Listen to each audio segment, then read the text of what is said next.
වැඩි වෙලාවක් නැහැ විනාඩි 10යි. හරිද? විනාඩි 10ට එකතු වෙච්ච මේ කුණු කොට මම ඔයාලට පෙන්වන්නම්. මේ අපේ මිනිස්සුන්ගේ වැඩ. අප්පට සිරි මේක නිකන් අර YouTube එකේ වැද්දාගේ වීඩියෝ එකක් වගේ. මේ ඇවිල්ලා මේ මම මාර විදියට ආදරය කරන ප්ලේස් එකක්.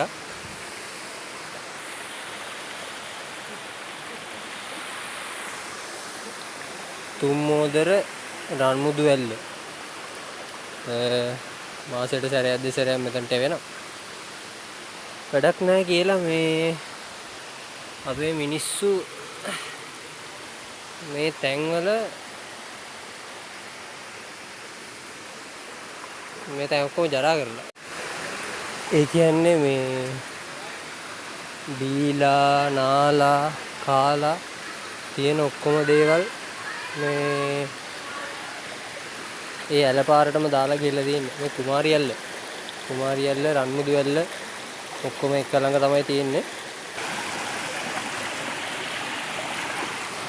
ලංකාවේ ජීවත් වෙන මේ කියන්නේ ගොඩක් රෙඩ් ලයින් එකේ ඉන්න මාළු ඒ කොහොම වුණත් ඒවා වැඩක් නැහැ. මාළු මැරෙන්න ඉන්නවද නැද්ද වඳ වෙන්න ඉන්නවද ඒ වැඩක් නැහැ. මේ ලස්සන ස්වාභාවික පරිසරයක් තියෙන්නේ. මේ ඉතල හිටලාරි කෙනෙක් ඔයාලා එනවා නම් විනාඩි 15යි යන්නේ.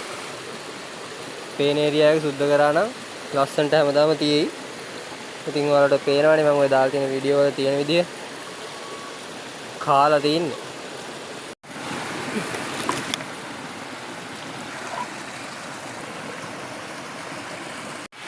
මේක මෙහෙමයි. ඉතින් මම දන්නවා මෙතන සුද්ධ කරා කියලා රට හැදෙන්නේ නැහැ කියලා. මෙතන විතර සුද්ධ කරා කියලා රට හැදෙන්නේ නැහැ. ඒ වුණාට මේ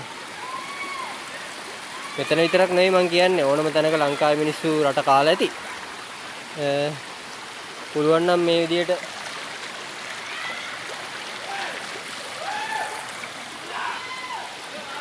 එන්න මිදා මේ අපේ යාළුවෝ නානවා. උන් අරේ නානවා ආතල් එකේ. මේ මට ඉතින් අමුතු කැක්කුමක් තියෙනවානේ. කොහොම හරි එහෙම සුද්ධ කරන්න පුළුවන් නම් හොඳයි. මොකද මාස දෙකක් අවුරුද්දක් තිස්සේ නාස්ති වෙන දේවල් තමයි ප්ලාස්ටික් එකේම හැමතැනම මේ තියෙන්නේ. ඉතින් ඔයාලට තියෙන්නේ 10 දෙනෙක් යනවා නම් දෙන්නෙක් විනාඩි 15ක් කරන් සුද්ධ කරාම මං කියන්නේ මේ රන්මුදු වැල්ල විතරක් නෙමෙයි ලංකාවේ ඕනම තැනක ඔයාලට පුළුවන් නම් විනාඩි 15ක් අරගෙන ඒ රොඩු ටික අරන් පැක් කරන්න ඕනේ නැහැ. අඩුම ගානේ ආයි වතුරට ගහගෙන කන්දියකින් උඩින් දාන්න පුළුවන් නම් ඒක වටිනවා. වැඩි වෙලාවක් නැහැ විනාඩි 10යි. හරිද?